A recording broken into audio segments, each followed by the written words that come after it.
Bersama saya Azlin Arif dalam rentasan berita edisi 1299. Antara paparan utama.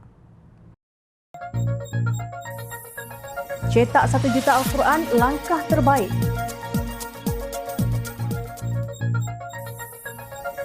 UMNO buang pengkhianat.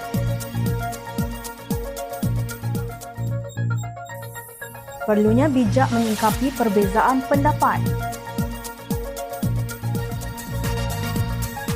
Perkauman akan hancurkan Malaysia.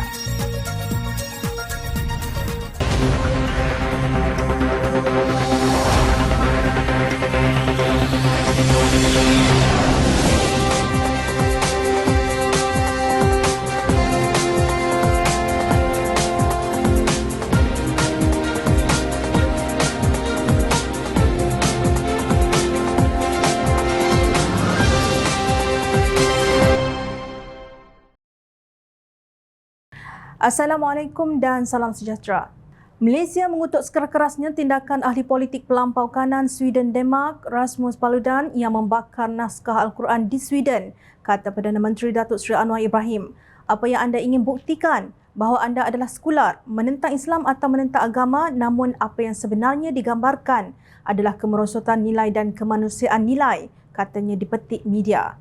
Setelah Menteri Luar Datuk Seri Dr. Zamri Abdul Kadir memanggil Duta Sweden dan menyampaikan perasaan jijik Malaysia terhadap toleransi perbuatan membakar Al-Quran di negara mereka, Perdana Menteri mengambil tindakan politik yang agak unik.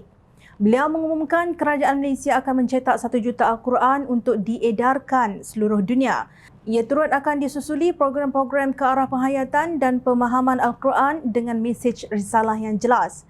Kita tidak menganjurkan untuk menjawab dengan sikap biadab dan keganasan, malah kita memilih untuk berikhtiar dengan meningkatkan pemahaman ke atas Al-Quran. Penegasan rahmah dan kasih sayang di dalam Al-Quran mesti disemangati setiap jiwa orang Islam. Kerajaan turut menyerahkan sumbangan sebanyak RM2 juta kepada Kompleks Nasrul Quran bagi melancarkan operasi percetakan Al-Quran, katanya dalam satu kenyataan. Rata-rata netizen menyifatkan tindakan tersebut sebagai bijak. Naib Presiden Amanah Datuk Seri Dr. Mujahid Yusof Rawat turut meluahkan pandangannya bahawa tindakan parti ekstrim berhaluan kanan membakar Al-Quran telah mencetuskan provokasi ke atas umat Islam. Tindakan biadab tidak bertamadun oleh Rasmus Paludan bukan sahaja menghina umat Islam, tetapi perbuatan itu turut menginjak-injak nilai kemanusiaan yang menjunjung hak kebebasan beragama, katanya dalam satu hantaran di Facebook beliau. Tindak balas Malaysia melalui Perdana Menteri Datuk Seri Anwar Ibrahim yang mengarahkan mencetak 1 juta Al-Quran untuk diedarkan seluruh dunia harus disokong oleh rakyat Malaysia tanpa mengira kaum atau agama. Sokongan seluruh rakyat Malaysia adalah mesej ketegasan kita supaya dunia perlu saling hidup hormat menghormati seperti mana terkandung dalam nilai Malaysia Madani, ujar beliau. Mujahid berkata Al-Quran adalah cahaya Allah yang memiliki segala kekuasaan di langit dan bumi. Kebodohan para pembencinya seumpama Paludan hanya akan menyerlahkan lagi kebenaran Al-Quran. Sekalipun dengan hujah dari ilmu-ilmu hebat mereka yang cuba memadamkan kebenaran cahaya Allah, mereka akan gagal apatah lagi sekadar membakar Al-Quran. Ia tidak memberi kesan apa-apa kepada kehebatan Al-Quran, tegasnya. Beliau menyeru umat Islam dan seluruh masyarakat dunia bersama mengutuk tindakan barbarik Paludan demi mempertahankan kebebasan beragama dan menghormati simbol keagamaan. Kebebasan bukan bererti kebebasan untuk menghina dan menimbulkan kebencian di antara penganut agama, kata Mujahid yang juga bekas Menteri di Jabatan Perdana Menteri Hal Ehwal Agama. Memekik melalak sambil menuduh pihak sana mempromosi Islamofobia, pihak situ liberal, seolah-olah diri sendiri sahaja yang betul, hanya semakin memburukkan lagi pandangan bukan Islam terhadap Islam. Berguru kepala ajar bagai bunga kembang tak jadi. Ilmu di dada untuk mengajar tak ada faedahnya jika hidung tinggi. Islam itu indah, bukan marah-marah. Ahli Majlis Kerja Tertinggi UMNO MKT Datuk Dr. Muhammad Fuad Zarkashi menyelar kenyataan Datuk Seri Hishamuddin Hussein dalam Instagramnya, "Their evil must not make us lose our good," yang bermaksud kejahatan mereka tidak boleh membuat kita hilang kebaikan yang dimiliki. Kenyataan Hishamuddin itu dipercayai merujuk kepada pemimpin parti yang menyokong Presiden UMNO, Datuk Seri Dr. Ahmad Zahid Hamidi, yang telah bertindak memecat dan menggantung beberapa pemimpin parti itu.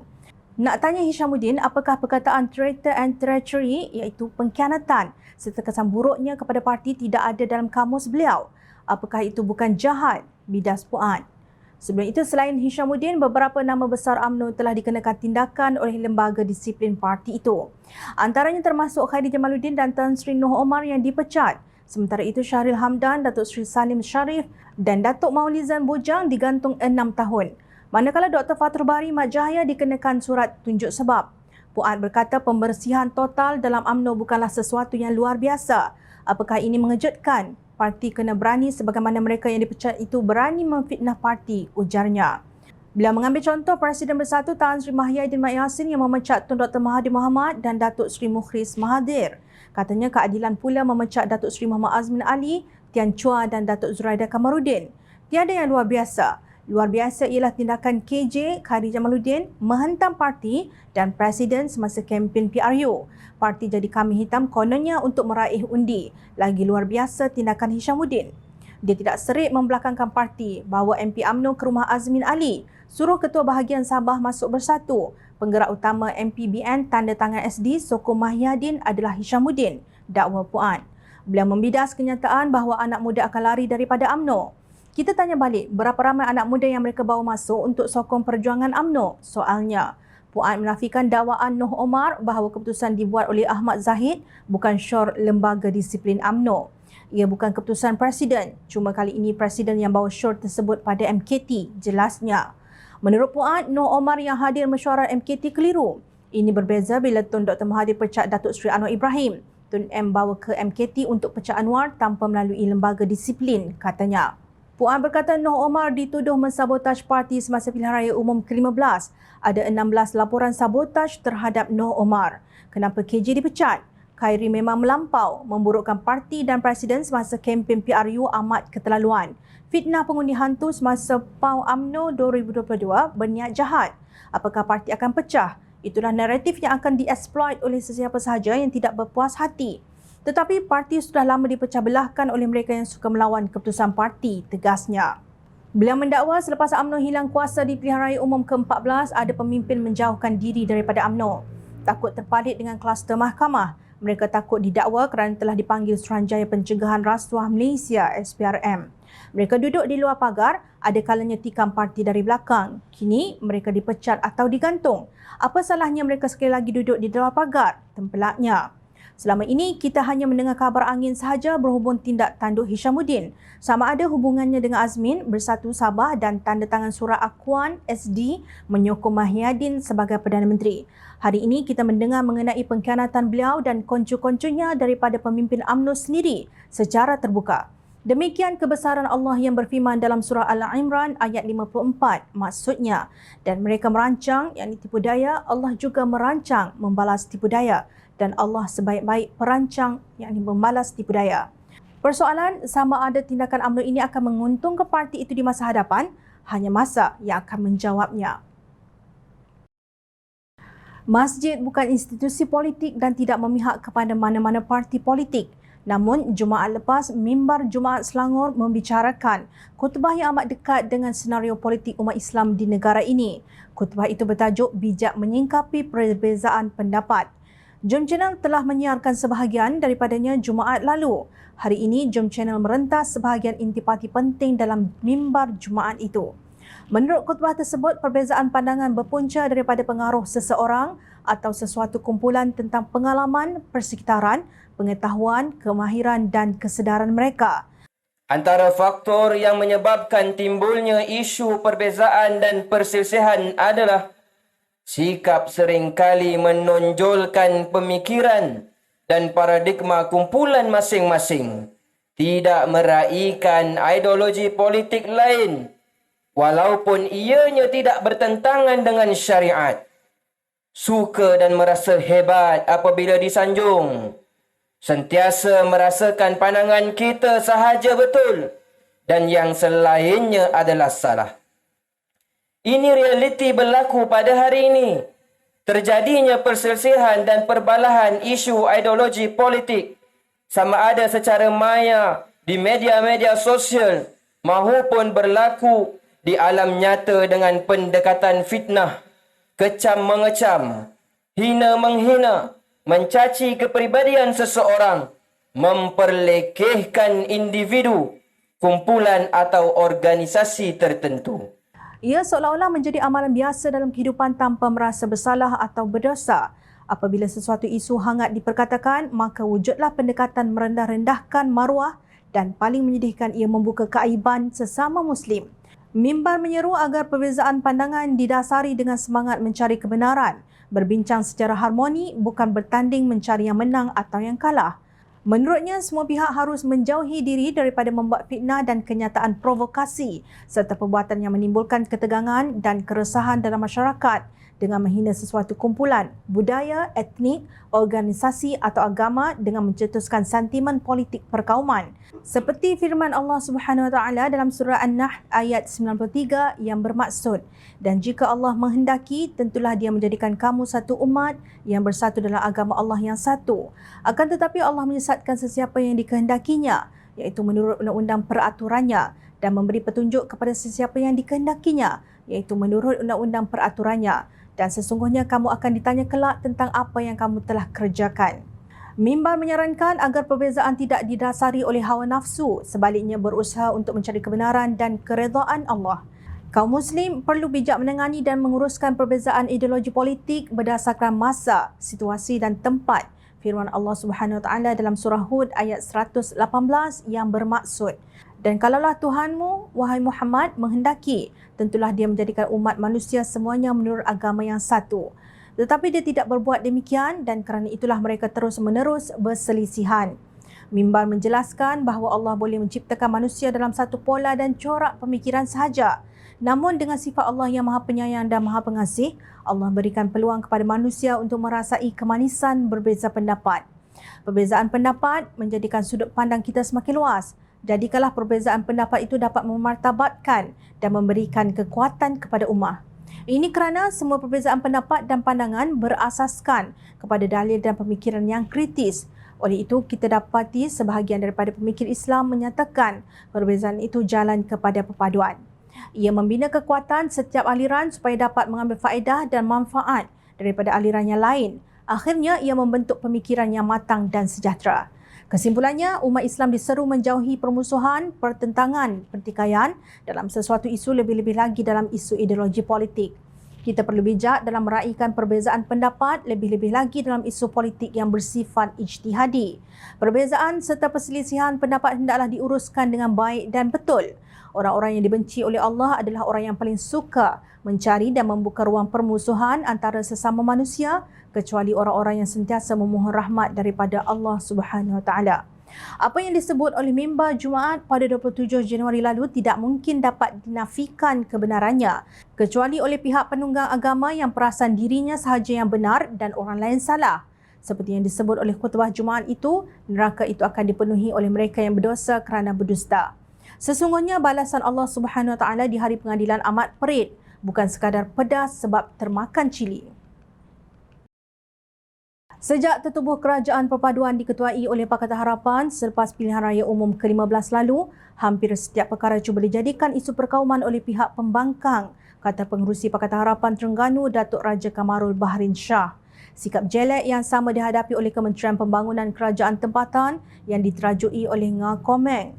Apabila Menteri KPKT mengumumkan akan menggunakan kepakaran perunding HDB Singapura bagi membantu KPKT mengatasi masalah perumahan Malaysia, bagai hendak runtuh langit kritikan politik daripada PAS dan PPBM, menuduh adanya agenda perkauman dan penindasan orang Melayu Islam, kata Raja Kamarul.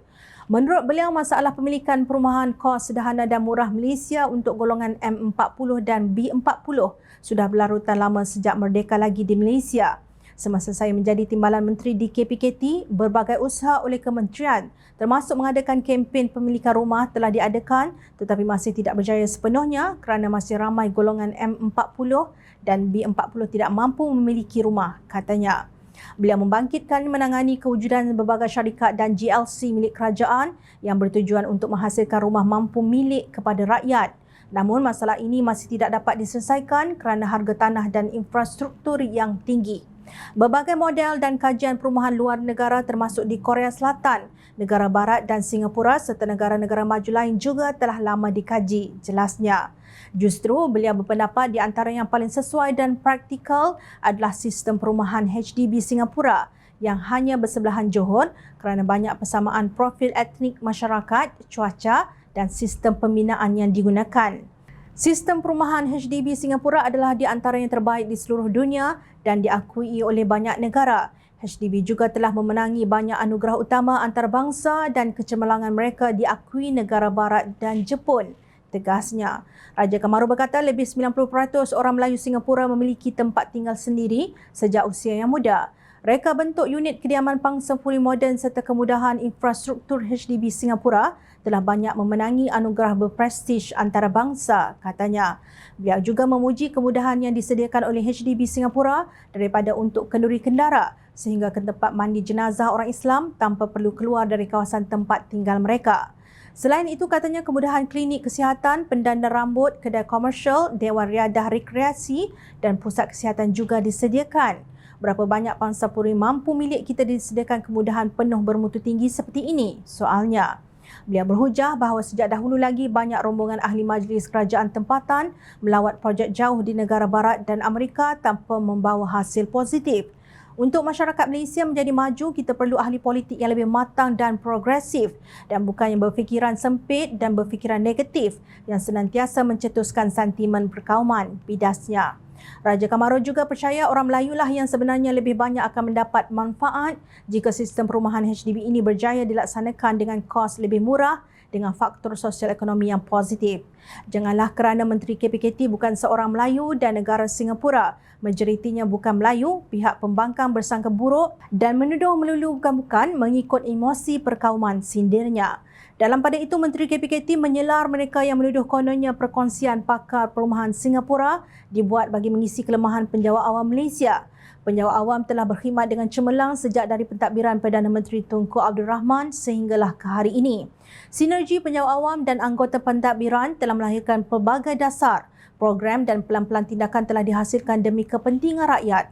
Niat untuk menjemput pakar-pakar dari negara luar termasuk Singapura dalam sesi seminar dan bengkel adalah bagi mendapatkan ilmu dan pengetahuan serta berkongsi kepakaran dalam bidang perumahan agar Malaysia dapat bergerak ke hadapan dan relevan dengan perkembangan semasa, katanya lapor bernama. Komeng menjelaskan dasar perumahan negara dibangunkan hasil kerjasama kementerian itu bersama pakar perumahan dalam negara seperti Khazanah Research Institute, KRI, Bank Negara Malaysia, Lembaga Pembangunan Industri Pembinaan CIDB, para akademik, penganalisis hartanah. Tidak salah untuk kita menambah baik dasar sedia ada berdasarkan amalan terbaik supaya polisi yang dirangka lebih komprehensif dan praktikal dilaksanakan mengikut acuan Malaysia, tegasnya. Jom Channel bersetuju bahawa KPKT wajar mencari kepakaran selain daripada negara barat, Korea dan Jepun untuk menyelesaikan masalah perumahan yang lama demi kebaikan golongan kurang berada memiliki tempat kediaman mampu milik yang selesa. Perbuatan asyik mainkan isu politik perkauman murahan hanya kerana kebencian kaum tanpa memikirkan masa depan rakyat amat berlawanan dengan konsep politik matang dan sederhana yang kononnya diperjuangkan. Dalam kira-kira 33 bulan Perdana Menteri Tan Sri Mahyadin Mat Yassin dan Datuk Seri Ismail Sabri Yaakob menjadi kerajaan, apakah jalan penyelesaian kepada masalah perumahan untuk golongan M40 dan B40 yang telah diselesaikan? Jawapannya tiada. Pengkritik tanpa fakta ini seumpama cerdik tidak boleh diikut, bodoh tidak boleh diajar. Lalu kekalah otak mereka di kepala lutut. Ingat, rakyat sentiasa memerhati. Teruskan bersama kami di Jom Channel dan layar reporter jomchannel.net untuk mendapatkan berita politik tanah air. Saya Azli Arif, terima kasih. Assalamualaikum dan salam sejahtera.